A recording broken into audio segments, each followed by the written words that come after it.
Šioje laidoje lankysimės lietuviškoje Otavoje ir Monrealyje. Jei automobiliu važiuosite iš Toronto į Otavą, užtruksite apie 5 valandas.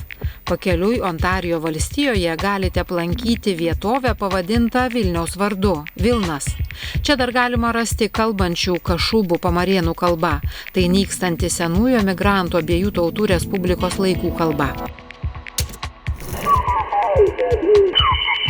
Lima Yankee 2 Echo November. IOTA number Echo Uniform 067. Švyturių stotis. Tai ne tik mes čia Kanadoje, bet taip pat ir Amerikoje, daug kur dirbo iš Lietuvos nepriklausomybę. Jį išleisdavo iš kalėjimo vieną sekmadienį kas mėnesį atlaikyti lietuviškas mišias. Tėvas Kubilius miega, girdi bum, kas. Nueiname iš jų laikyti, žiūri, kad Marija paklota viskas. Prancūziškai pasakom Lituaniai, tai jie supranta Ukrainieji.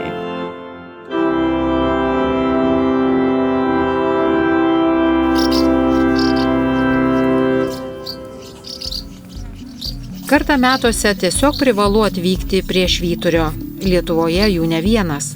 Esame prie Ventės rago švyturio. Kartu su mumis Vilniaus universiteto radijo mėgėjas trumpabangininkas Simonas Kareiva. Šioje vietoje apskritai gyvenime turbūt esu pirmą kartą. Dabar čia yra pietus, vakarai. Dar reikėtų trupučiuką į vidinį kompasą įjungti. Savotiškų švyturių kolekcionavimo užsiima radijo trumpabangininkai, kuriems svarbu iš kiekvieno švyturio pasiųsti žinutę į radijo eterį. Bandysime ir mes susisiekti su Kanada. Štai čia yra modernus trumpų bangų radijo imtuvas siųstuvas. Telegrafo raktas, va čia naudosimės. Siūsim morzės kodą. Tik tai dabar reikia lipti į švyturį. Kai pirmą kartą atvažiuoji, tai labai sunku vertinti, ar čia iš tikrųjų taip viskas populiaru, ar čia tokia proga. Radijo mėgėjams tai yra tarptautinė jūros švyturių savaitė. Gerai, dabar žiūriu, ar užteks šito ilgio, gal užteks. Ir po truputį. Išsitempėme anteną. 19 amžiaus viduryje sumūryto švyturio bokšto aukštis 11 metrų. Na va, tai antena tarsi šitam švyturiui ir pagaminta. Tai šita antena, trumpųjų bangų antena, kuri sugeba išgirsti radijo signalus, kurie atsispindi nuo ionosferos. Ir mes galim išgirsti Vokietiją, Italiją, o Kanadą. Jeigu Kanada dabar nemiega, tai pabandysim išgirsti.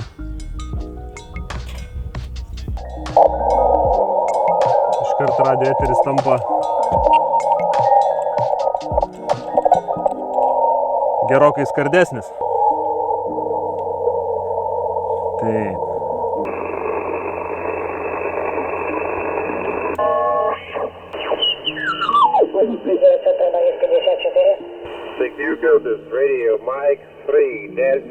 Čia rusai, mes su jais nedirbam.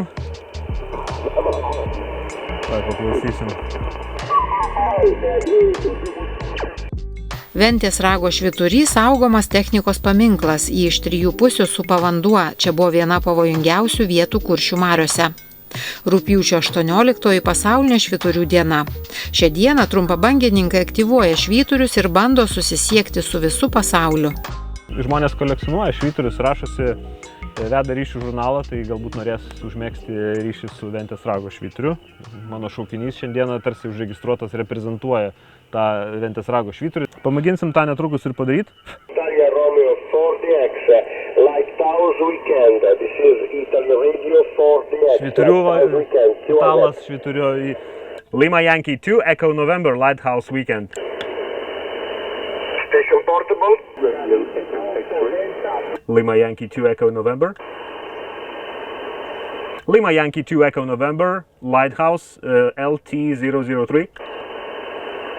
Calling CQ, Lima Yankee 2 Echo November International Lighthouse Day, calling CQ and standing by for any station. Lima Yankee 2. Lighthouse number Golf Romeo 0005. IOTA number Echo Uniform 067. Švyturių stotis. 0005. 0005. IOTA number Echo Uniform 067. Sigitas Zenonas 8 Genutė, radio stotis iš Graikijos, dirba iš Graikijos švyturio numeris 5 ir tokiu būdu tie švyturiai aktyvuojami. Tai reiškia, aš galiu suaktyvuoti vieną švyturį užmegzdamas 30-50 radio ryšių su įvairiais radio mėgėjais iš viso pasaulio, kurių yra apie 2 milijonai žmonių visame pasaulyje. Ir iš tų 2 milijonų žmonių visam pasaulyje šiandieną kokie keli šimtai sėdi taip, kaip mes šiandieną prie šito švyturio. Teko užmėgsti su Namibija radio ryšį kažkur vidury Afrikos, skautų būrelis džiunglėse irgi išsidėliojęs, reiškia, įrangą. Calling CQ, this is Lima Yankee 2 Echo November. Lima Yankee 2 Echo November. Aš pats tai sugalvojau tada, kada man prireikė namuose sutaisyti ar indaplovę ar kažkokią skalbimo mašiną ir supratau, kad aš nieko apie fiziką mokyklą neišmokau. Sau pasakiau, kad negali išmokti nepadaręs kažkokio tai žaidimo iš to. Čia yra puikus žaidimas iš to elektronikos, fizikos ir įvairių kitų disciplinų, sakyčiau, mokyklos išdėstomų dalykų, tai padengia kokius 70-80%. Niekas, kaip girdit, net užžiauja. Sala, IOTA, Iceland's on the air, IOTA. Yra salos identifikatorius, žodžiu, švyturys saloje ir viskas, man to užtenka. Aš jau einu į internetą, reiškia, ir ieškau, kas tai yra, kur tai yra. Trumpabangininkai pasiunčia tik trumpą žinutę švyturio koordinatėm identifikuoti. Belieka internete pasiskaityti švyturio istoriją. Taigi, inžinierius Juozas Danys. Lietuvoje nepelnytai užmiršta pavardė. Vilnių grąžinus Lietuvai, Juozas Danys dėstė Vytauto Didžiojo universitete ir vadovavo Turniškių hidroelektrinės ant Neries statymui. Deja, statyba buvo nutraukta. Danys nuo sovietų su šeima emigravo į Kanadą, kur pastatė daugiau nei 50 švyturių, sudarančių Šventojo Lauryno kelią. Novatoriškos konstrukcijos švyturiai atlaikė gamtos stichiją, ledų sangrūdą. Tai buvo ir amerikiečių ir kanadiečių galvosūkis, kurį išsprendė į Kanadą atvykęs lietuvis. Įdomiausia, kad dalis švyturių Danio sumanymų sukonstruoti taip, kad primintų lietuvišką koplytstulpį. Taigi, Šiaurės Amerika už novatoriškas idėjas iki šiol dėkinga 2 lietuvių inžinieriams – hidrotechnikui Juozui Daniui ir jo mokytojui hidrologijos pradininkui Steponui Kolupailai. O dabar pabandykime išsiųsti pasauliui žinutę Morzės abėcėle. Dabar sukim ten, kur telegrafo signalai gyvena ir įsijunkim.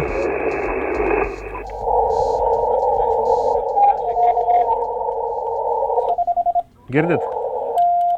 Kai būdavo toks raktas telegrafo prieš 100 metų, žmogus adaptavo tą raktą ir padarė tokį, kuris vienas duoda taškus, kitas ir mes dabar kviečiam ryšiui, ne? Ir dabar aš sakysiu Calling CQ, this is Lima Yankee 2 Echo November.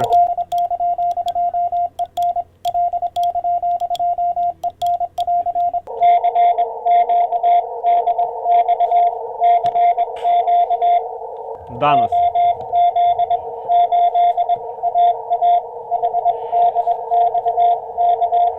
Tai vat kažkas iš Danijos irgi dirbo OZ8 Alfa Alfa ir dabar aš nesupratau, ar jis mane išgirdo, ar jisai tiesiog kviečia ant viršaus. Bet stiprus signalas turėjo girdėti, dar pakviesim.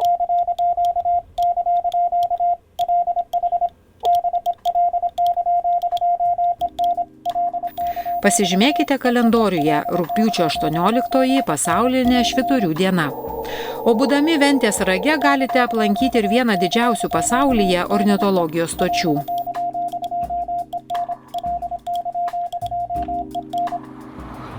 O dabar užsukime į Kauną, kuriame inžinierius Juozas Danys studijavo. Jis buvo ne tik švyturių statytojas, bet ir aktyvus visuomenininkas, kovojęs dėl okupuotos Lietuvos laisvės. Ir susitinkame su Danio bendražygiu atvykusiu iš Otavos, Kanados sostinės Ladu Giriūnu. 75 atvažiavau, pirmą kartą dar buvau jaunas, 27 metų, tai atvažiavau dar tais laikais, kaip buvo tik galima 7 dienom būti Vilniuje ir su turistinė grupė. Tai tada pamačiau pirmą kartą savo visas giminės ir taip pat išbraukom ir apvažiavom visą Lietuvą, nors nebuvo galima. Lado mama Vitalija Kudirkaitė, mokytoja, gydytoja, aktyvi ateitininkė, būtent už tai kalinta sunkiųjų darbų kalėjime Kaune. Emigravusi į Kauną subūrė Kanados lietuvių katalikių moterų draugiją ir atgaivino Lietuvoje leistą žurnalą Moteris. Mes augome taip, sužinodami tą istoriją, tą Lietuvos ir taip pat pokarinę istoriją, tai supratom, kaip čia maždaug darosi. Mes daug turime informacijos. Mano tėvelis iš Marijampolės, mamytė iš Pilviškių, bet čia gyveno 41 namas ant Putvinskio gatvės. Tai mama irgi čia dirbo kaip dantų gydytoja, buvo prieš karą, tą pradedant, jau ir paskui dirbo dar čia ministerijoje sveikatos. Čia kur nors, čia kabinetas, kur nors čia buvo irgi.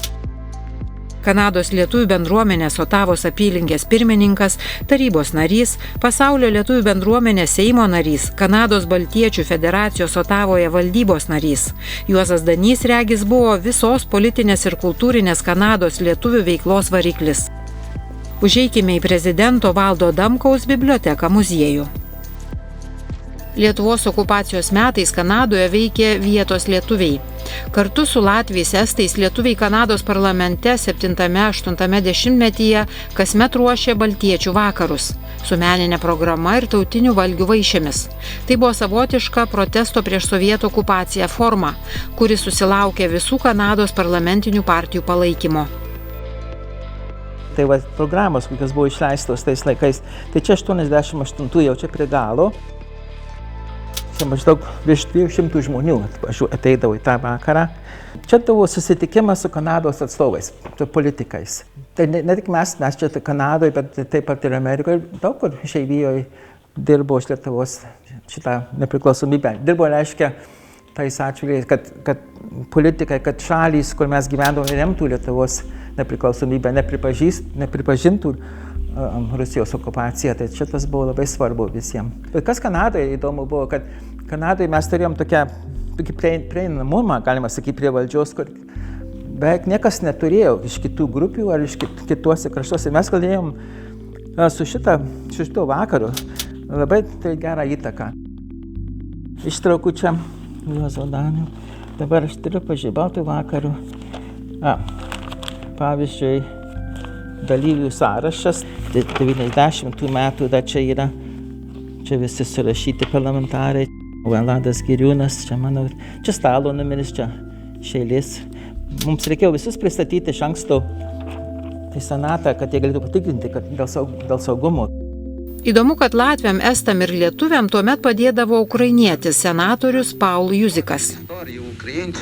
У діаспорі як один з найбільших днів у моїй пам'яті, мабуть, у нашій пам'яті. Baltiečių Kanados parlamente. Specialus pranešimas iš Kanados sostinės Otavoje. Baltiečių 55-ąją nepriklausomybės sukaktį paminės 85 parlamento atstovai, 6 ministrai ir 180 baltiečių vardu parlamento rūmuose. Su Otavos lietuviais.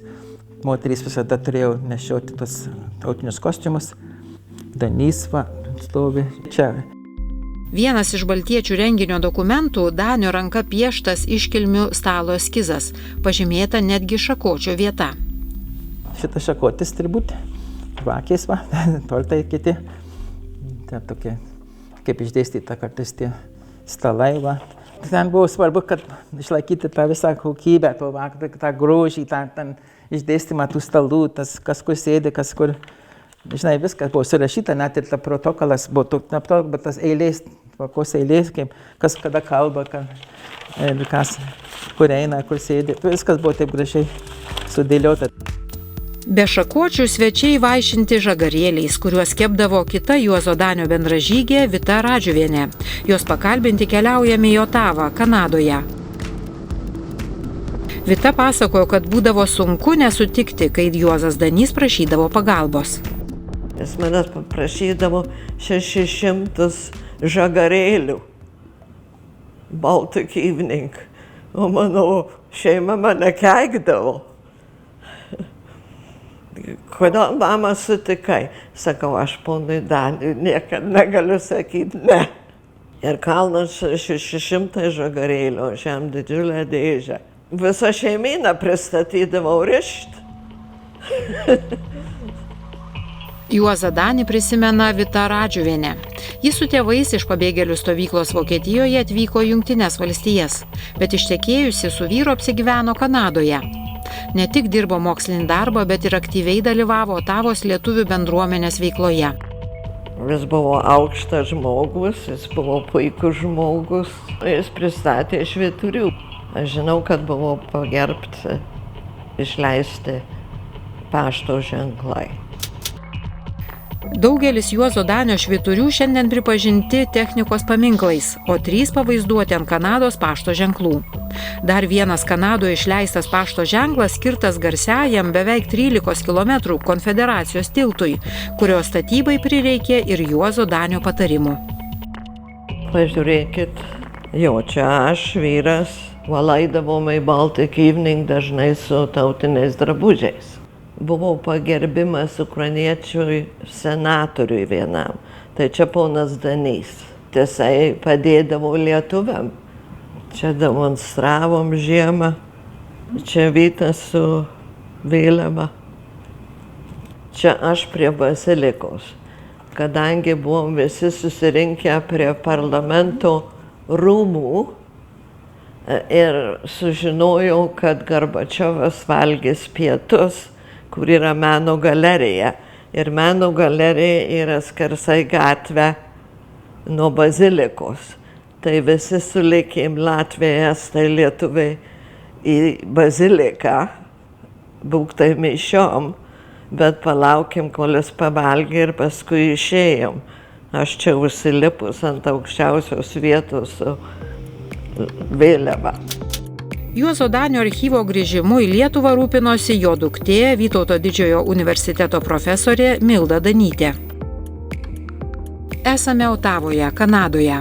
Otava palyginti jaunas miestas, lietuvių bendruomenė Otavoje niekada nebuvo gausi.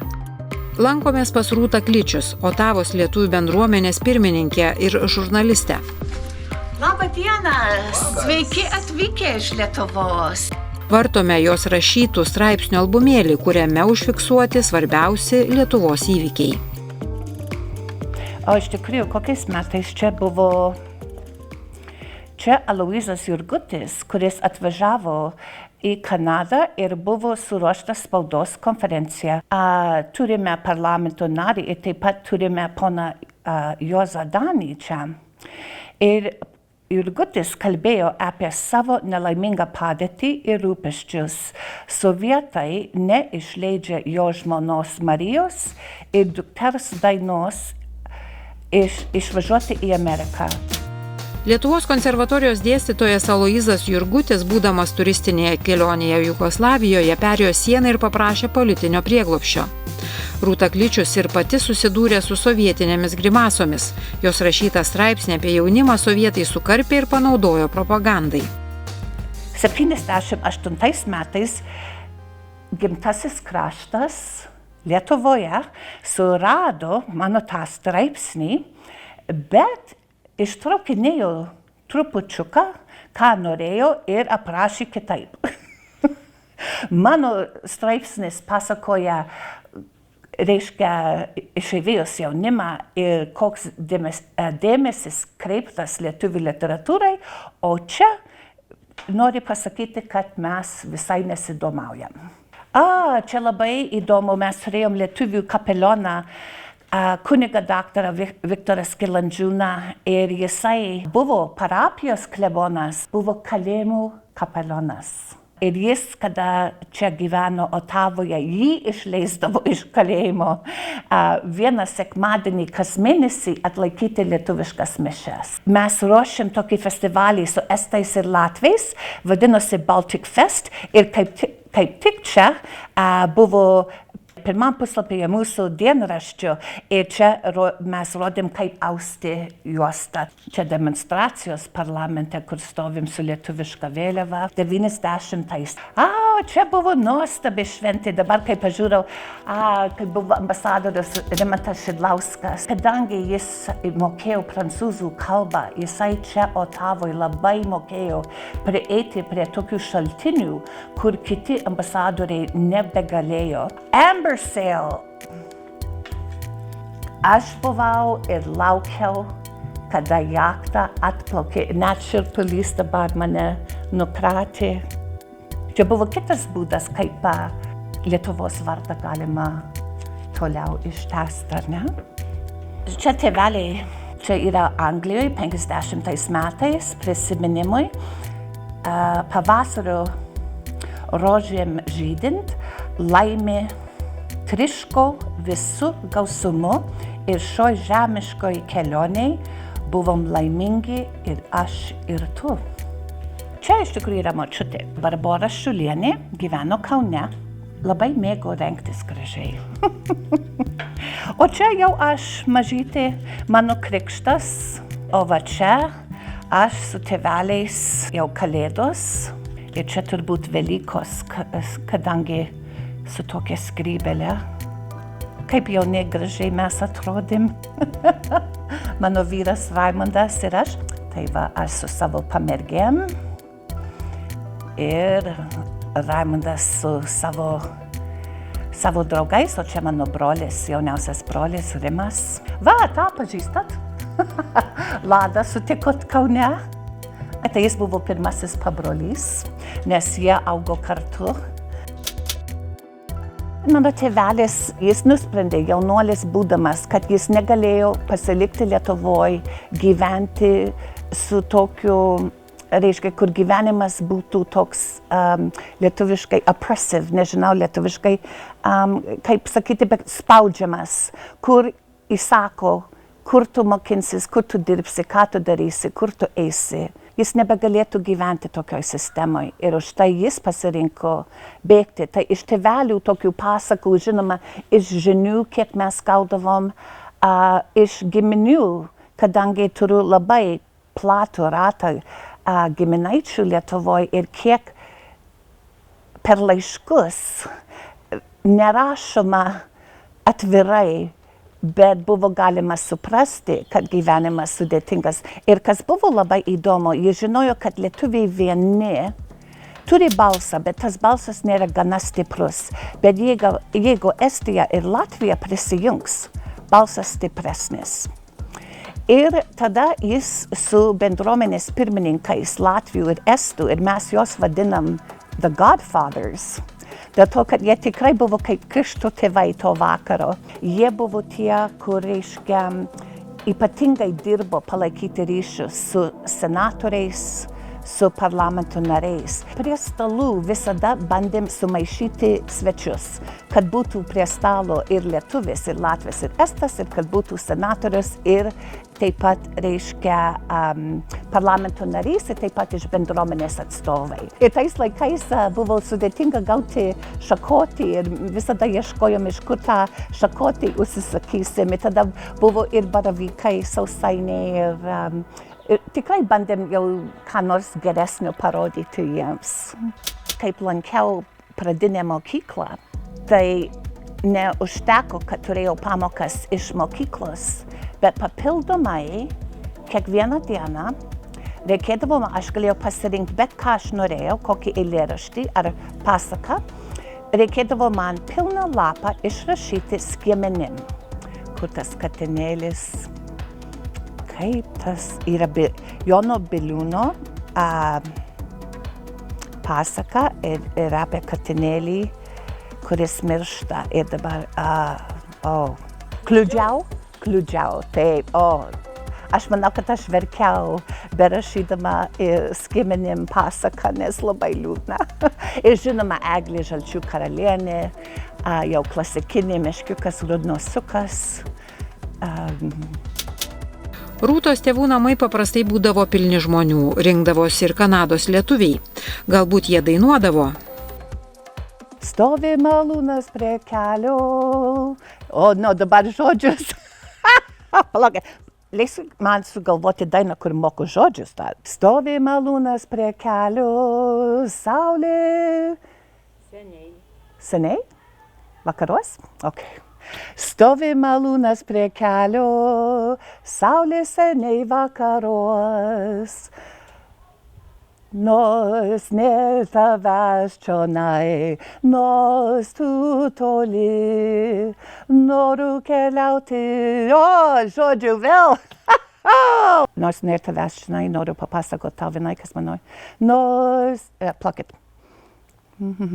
Nors, negreb. Tikrai man reikia padainuoti.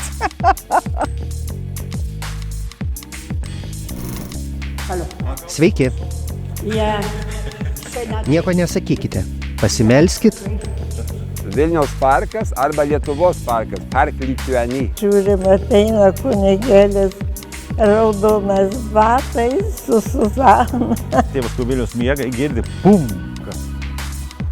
Nueiname iš šių laikyti, žiūri, kad Marija paklota viskas. Na, buvo bandymų sakyti, kad tai yra tam tikra, nežinau, ketvirtoji Lietuva. Šitoje aplinkinėje rajone šičia buvo pilna lietuvių.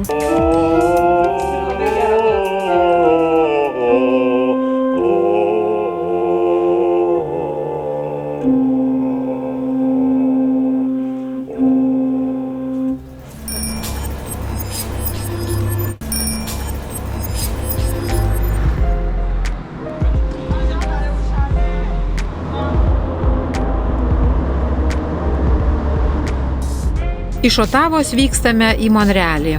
Lietuviams Monrealis ko gero ir šiandien asocijuojasi su Monrealio vasaros olimpinėmis žaidynėmis, krepšininkės Angelės Rupšienės ar rankininkės Aldonos Nenėnienės aukso medaliais.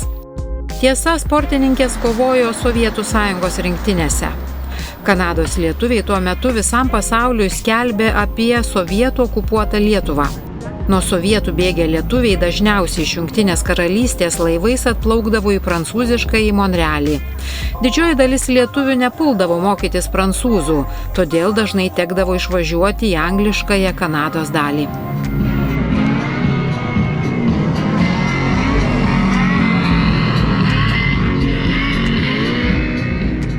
Atvykstame į Lietuvę Aušros vartų parapiją, brolių jėzuitų įkurtą 20 amžiaus viduryje. Bažnyčia regis tuščia, lauke svilinantis karštis, todėl užeiname į vidų. Bažnyčioje sutinkame kunigą misionierių Raimondą Pirsoną, ką tik grįžusį iš misijų Haityje, kur 10 metų praleido su benamiais Haičio vaikais. Nusistebėjome, kodėl bažnyčia tuščia. But you have to do something too. We need you. Ir jūs turite kažką daryti. Jūsų amžiaus žmonių bažnyčioje nematyti, o jūsų rankose bažnyčios ir pasaulio ateitis. Aš sakau, elkis su žmonėmis taip, kaip norėtum, kad jie elgtųsi su tavimi. Sveiki. Nieko nesakykite. Pasimelskit, prašykite šventosios dvasios įkvėpimo. Bažnyčioje susitinkame ir su lietuvių parapijos aktyvistais Antanu Mickumi ir jo žmona Lina. Bažnyčioje giedu chore, varpai skambinu, darau viską kaip namie ir grindis išplaunu, pasakojo Kanadoje gimęs Antanas. Mano teta buvo Bonita Žemgulytė. Iš Viekšnos pastatė ligoninę. Tai buvo paprasta ligoninė padaryta dėl paprastų žmonių taip, bet kaip sovietai užėjo, padarė psichiatrinę ligoninę, bet politinę psichiatrinę. Monrealio arkivyskupo Paulo Ležė kvietimu iš Paryžiaus atvykęs kunigas jėzuitas Jonas Kubilius išsinuomojo iš airių seną apleistą bažnyčią. Vėliau nusipirko sklypą netoliese ir pradėjo rūpintis naujos bažnyčios statybą. Bet šita žemė buvo pelkė. Tai visi sako, ką tu darai? Sako, ilgai nelaikys. Bet taip sutvarkė, kad matot, šiandien net pastatas stovi dar ant tos pelkės. Tai 54-ais atidarė šitą bažnyčią.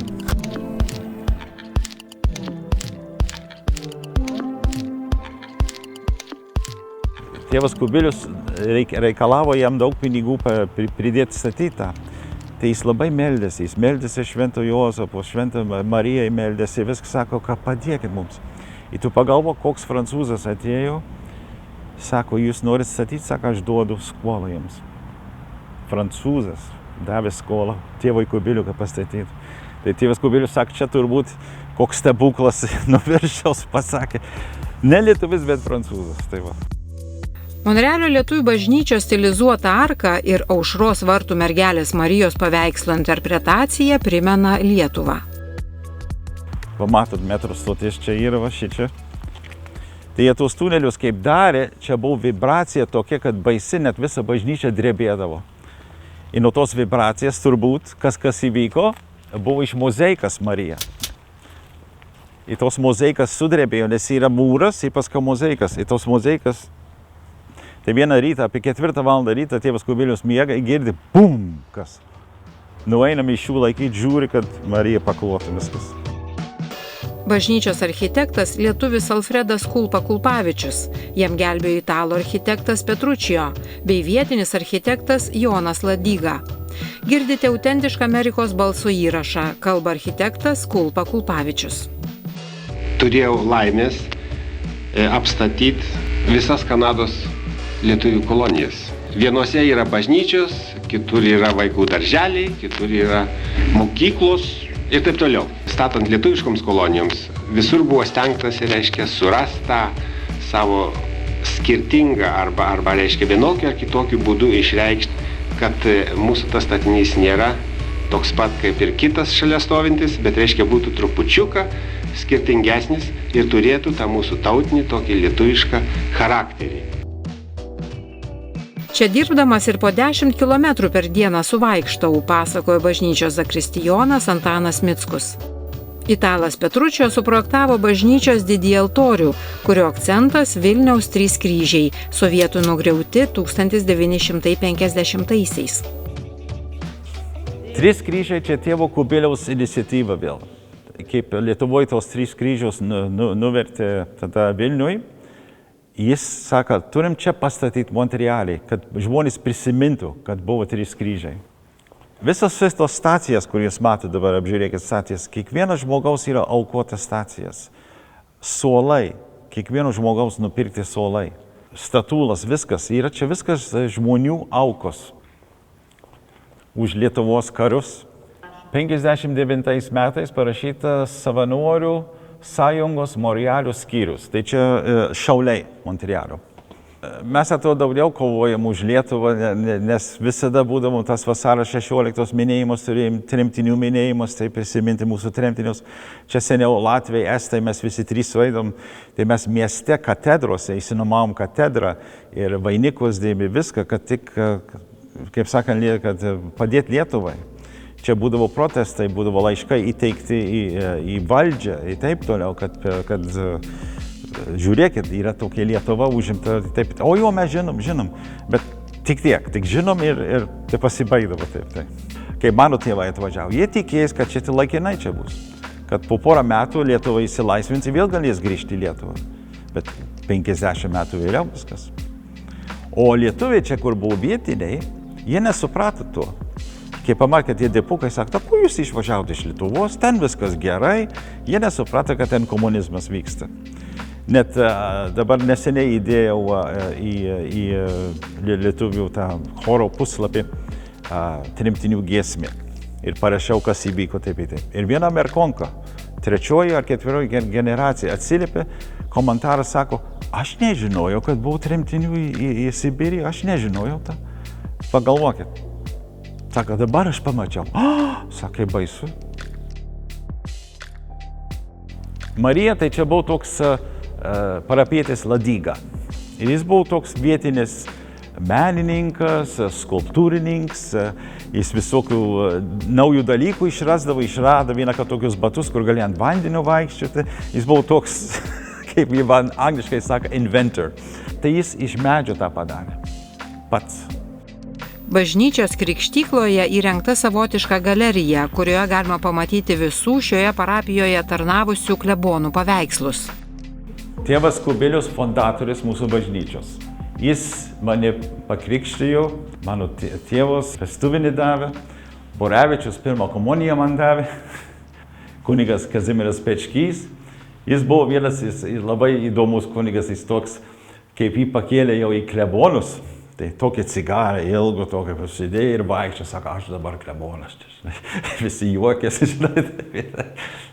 Zaremba buvo labai rimtas, maldingas žmogus, o tėvas Aranauskas kentėjo, jis buvo kankinys, net apie jį tai tikrai baisu buvo, kaip jie ten vokiečiai įsijuokė iš jo viską, bet žmogus atlaikė, bet jis buvo labai geras klebonas. Čia visi jėzuitoj. Ambrazas tai buvo jau tas pirmas iš Lietuvos čia atvykęs, jau po visko. Tai čia va jo kunigo Ambrazo čia iniciatyva šitą kambarį padaryti. Turim varpą. Nenoriu girtis per daug, bet mano teta nupirko varpą bažnyčioje. Čia kaip Kanadoje buvo. Mano mamos sesuo. Barbora Žemgulytė. Čia nėra elektrinis, tai žinai.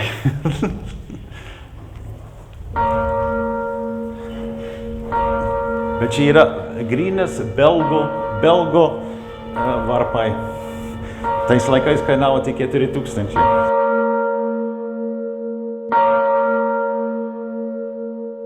Aš ne vargonininkas. Turim dabar jauną studentą vargonininką, 19 metų.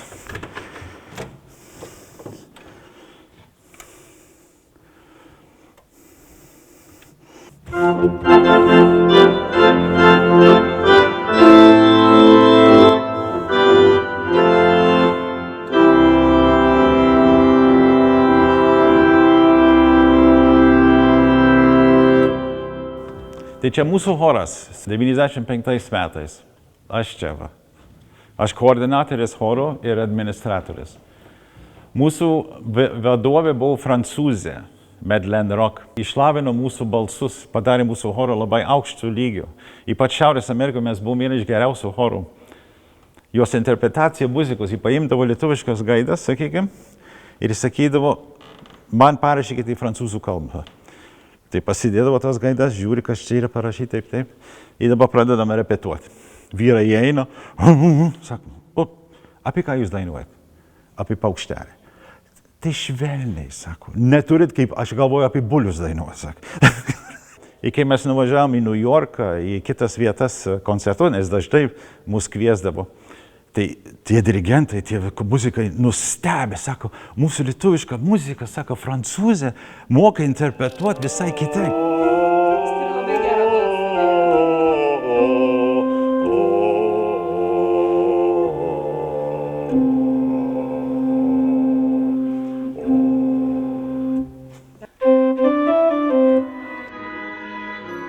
Pasižiūrėkit, kas parašyta.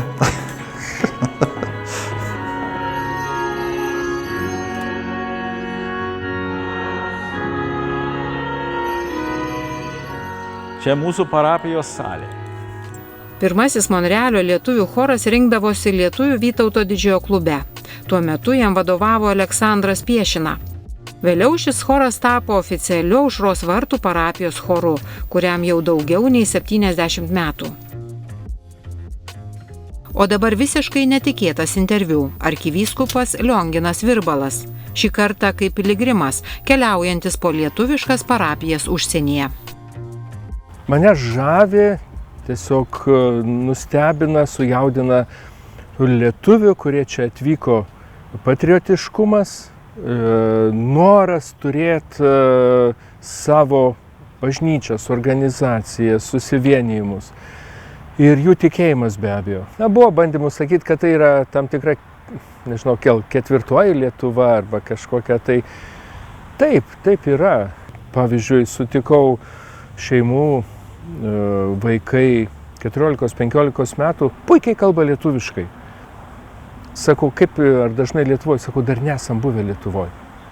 Tai šeimai, pavyzdžiui, su 4 vaikais vykti į Lietuvą, 6 žmonės, paskaičiuokit bilietus, paskaičiuokit viską ir tikrai nėra paprasta. Parapiečiai vakar bendravom, sako, gerai, jeigu dabar į kokį nors renginį, tiek bažnytinį, tiek ir kažkokį kultūrinį ar susijusi su Lietuvos datų minėjimu, ateina 100 žmonių. Sako, mes jau sakom, kad tai yra gerai. Anksčiau būdavo 300-400. O čia mums Lietuvoje kiek mažiau pažįstamas veidas – kunigas Paulius Mališka, 20 metų praleidęs misijose Brazilijoje. Įdomu, kad šalia bažnyčios esantį nedidelį parką lietuviai norėjo pavadinti Vilniaus vardu, kreipėsi į miesto savivaldybę, bet pritarimo nesulaukė. Tiesa, kai Monrealio lietuviai rengė mitingus ir siekė atkreipti Kanados valdžios ir gyventojų dėmesį į Lietuvos okupaciją, Monrealio priemiestyje viena gatvė pavadinta Lietuvos vardu. Montrealio lietuvių bendruomenė prašė Montrealio miesto savivaldybos, kad pavadintų parką Vilniaus parkas arba Lietuvos parkas, Park Lituanie, arba Park Vilnius. Ir jie nepriėmė, savivaldybė atmetė prašymą. Iki šios dienos nėra vardo, yra bevardis parkas. Tai gal vieną dieną gal bus kitas prašymas padarytas, kas žino, galbūt vieną dieną bus pavadintas Lietuvos parkas. 50 metų čia gyveno seselės putnamietės, kurios vadinasi vargdienės seselės, jos turi namus Vilniuje, įsteigtos palaimintojo Jurgio Matulaičio. Tai buvo toks bendravimas apie jėzuitų ir seselių, viskas lietuviškai, jos ruošdavo vaikus pirmajai komunijai, sutvirtinimo sakramentams, jos visada mišiose dalyvaudavo, pravesdavo pamaldas. Kunigas Paulius Mališka ne tik 2 lietuviškų parapijų Monrealyje klebonas, bet ir buvęs Aušros vartų parapijos choro ar Monrealio vyrų okteto dainininkas. Dabar dainuoju Monrealio lietuvių chore Balsas, Bosas. Ir mes dainavom 14 ir 18 metais dainų šventėse. Aš buvau ten Vilniuje, aš buvau tarp tų visų, aš dainavau. Niekas nežinojo, kad aš buvau kunigas, bet aš ten buvau. Aš negaliu grįžti į Lietuvą, nes aš niekad neišvažiavau iš Lietuvos. Aš čia gimiau ir augau, bet aš galėčiau gal vieną vykti į Lietuvą gyventi, galbūt. Jeigu aš važiuočiau į Lietuvą, tai kas čia aptarnautų Monrealio lietuvis? Nėra kito lietuvio. Aš esu vienintelis lietuvis kunigas Monrealyje. Dipukų kartos atstovė Julija Jakubaitytė Adomonienė, kilusi iš Kudirkos Naumiesčio, į Kanadą atvyko 19. Prisimena pirmąsias lietuviškas mišias senojoje airių bažnyčioje Monrealyje. Po mišių išeidavo į gatvę, tai užtvindavo gatvę, kiek žmonių buvo, visi jauni, visi linksmi ir visi patenkinti gyvenimu buvo. Į Halifaksą atplaukėm, ten gavom visi po 5 dolerius ir ant pradžios gyvenimo ir gyvenkit kaip norit. Iš Prancūzijos iškvietė tėvą Kubilių, žiūrim, ateina kunigėlis raudonas batais su sana ir su barete. Iš Prancūzijos atvažiavo. Čia kryžius pastatytas šitoj vietoje, kai ruošėsi statyti bažnyčią. Čia yra procesija išeinant iš tos airių bažnyčios, ateinant į Aušros vartus. Šiausią sakramentą neša tėvas Kubilius, eina tėvas Kulbis. Čia tik pastatyta Aušros vartų bažnyčia. Čia Aušros vartų Marija, kur ukrainietis darė, tai visi vis juokėsi, kad rusiška Marija ne tokia kaip Aušros vartų. O čia jau vyskupas Ležiai pasirašo aktą, kad jau bažnyčia veikia. Ko ponia Julija Adomonienė palinkėtų šiandieniniai Lietuvai? Būti stipriems, mylėti Lietuvą, dirbti dėl Lietuvos. Atsisveikiname su Monrealio Aušros vartų parapija ir siunčiame kunigo Mališkos palinkėjimus. Pirmiausia, aš noriu sveikinti mano giminės, Mališkų ir Dileniškių šeimų, kurie gyvena Vilniuje, Kaune, Panevėžyje, Šilalės rajone, Kaltinėnuose. Jie žino, kas jie yra. Tai labas, mano mėly giminės. Taip pat kitas dalykas, aš norėjau linkėti, kad visi tie lietuviai, kurie išvažiavo iš Lietuvos, beveik milijonas, tegul vieną dieną jie grįžta, arba jeigu negrįžta, tai bent palaiko labai gerus ryšius. Pilki keleliai dulka, pilki keliai, po jų berželių pulkas, žali beržai. Oi, kaip aš pasiilgau, močiu tavęs, kur tas kelelis ilgas mane nuves. kur tas kelelis ilgas. Atvykstame į Šventojo Kazimiero bažnyčią. Tai ne tik seniausia Kanadoje lietuvių parapija, bet ir seniausia iki šiol veikianti lietuviška parapija išeivijoje. 1907-aisiais pirmieji lietuviai įsikūrė senajame Saint-Marie Monrealio rajone. Po 10 metų atsiranda ir pirmabangių bažnyčia. Greitai lietuviai bažnyčioje nebetilpo. Iki šiol Monrealyje veikia net 2 lietuviškos parapijos. Susitinkame su Julijos Adamonienės dukra, Monrealio Kazimiero bažnyčios parapijos 100-mečio komiteto pirmininke, lituanistinės mokyklos vadove Joana Adamonyte. Joana Adamonytė, mes prie Švento Kazimiero parapijos bažnyčios Monrealyje, pirmoji Kanadoje lietuvių bažnyčia parapija. Šitoje aplinkinėje rajone šičia buvo pilna lietuvių, nebe dabar. Dabar po visą miestą įsisklaidė. Vargonai bažnyčioje yra Casavant firma, čia yra vietinė firma, bet Casavant vargonai yra Notre Dame bazilikoje šičia senamiesty, yra visur pasaulyje. Ir čia lietuviai sugalvojo, kad ir mums reikia vargonų. Eisim per šitas duris. Į bažnyčią pastatytą tautiečių aukomis sekmadienį susirenka apie 100 Monrealio lietuvių. Jos architektas, daugelio bažnyčių Kanadoje autorius Rolandas Dumaisas. Skulptūrų autorius Jurgis Blaužiūnas. Iš pat pradžių Kanados lietuviai aukojo pinigų ir Lietuvai ambasadą Belgijoje nupirko. Ir dėl Lietuvos nepriklausomybės, kad aš nežinau, kiek mes demonstracijų dalyvavom, kur už Lietuvą, už nepriklausomybę ir visą laiką ta mintis iš tėvų buvo lietuvių mokykla, kada mes einam, mes visi išmokom, kad Lietuvos istorija ir kodėl tėvai išvažiavo ir kad visą laiką yra tas, kad Lietuva vieną dieną bus laisva. Kanada ne tik pirmoji Šiaurės Amerikos šalių pripažino Lietuvos nepriklausomybę. Kanados lietuviai surinko beveik $1 milijoną, nupirko ir padovanojo Lietuvai diplomatinę atstovybę Briuselyje. Monrealio lietuviai kartu su estais, latviais, ukrainiečiais, vengrais nuolat rinkdavosi į demonstracijas ir protestus, siekė parodyti, kad sovietų okupuotos šalys nedingo iš pasaulio žemėlapio. Šiandien Monrealio lietuviai palaiko Ukrainos kovą už laisvę. Dar viena įdomybė. Monrealio Kvebeko gyventojai, prancūziškoji Kanados pusė, regi suprato lietuvių siekius, nes ir patys norėjo atsiskirti nuo anglakalbių Kanados. Tarp mano draugų, kur ar mokyklos studijų metu nelabai daug kas žinojo, kad yra tokia Lietuva, bet po to, po nepriklausomybės, ypač Europos Sąjunga ir tai jau kada pasakau Lietuva, yra dar kaip kurie nežino, tai kartais galima sakyti tik į pietus nuo Latvijos, tai tas nelabai padeda, bet kada pasakau į šiaurę nuo Lenkijos, tai tada aiškiau. Mes esam kaip nors dalis Lietuvos, tik kad ne pačioj Lietuvoje. Prancūziškai pasakom Lituaniai, tai jie supranta Ukrainiečiai. Tai daugiau taip, bet čia ne kad jie galvoja, kad mes ukrainiečiai, tik kad jie nežino, kas ta Lietuva yra.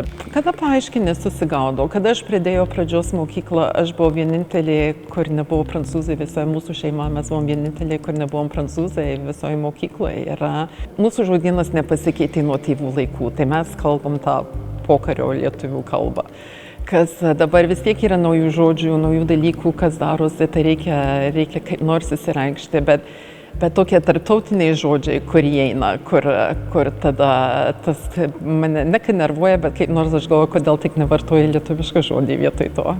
Man visgi gaila, kad pasikeičia į tarptautinį žodį. Jau prasidėjo taip tokie nelaukti įvykiai, kada Vokietijoje siena griuvo.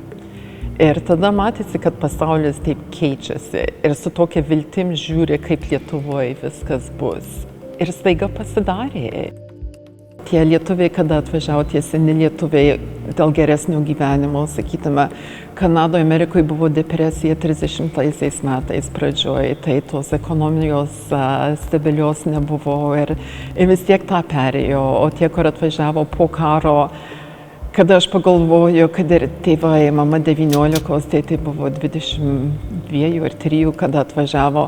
Kaip tu gali įsivaizduoti, kur tu važiuoji, tu palieki savo šalį ir tu iš Vokietijos atvažiuoji per Atlantą plaukė. Čia nėra, kad dabar įjungi internetą, pažiūri, kaip nuotraukos atrodo, kur tu į nežinomybę atvažiuoji ir iš tos nežinomybės pastatai gyvenimą. Tai aš sakyčiau, kad yra gana stiprus žmogus, tas Kanados lietuvis. Rytoj arkivyskupas atvažiuoja, tai reikia pasiruošti. Bet aš ne jokia vargonininkė. Čia tik, kad mes pianinu mokėmės, kada jaunos buvom, tai...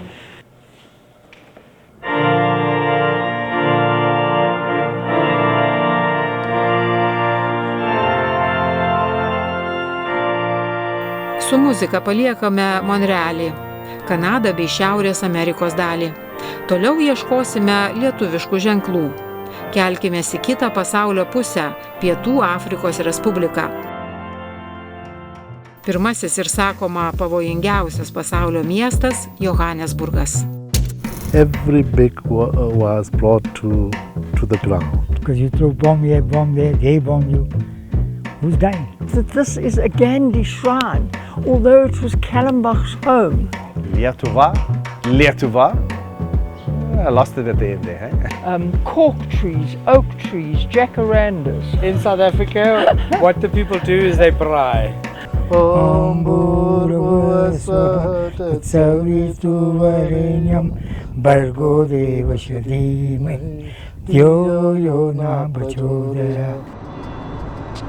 Laida kuriama patronuojant Lietuvos nacionaliniai UNESCO komisijai.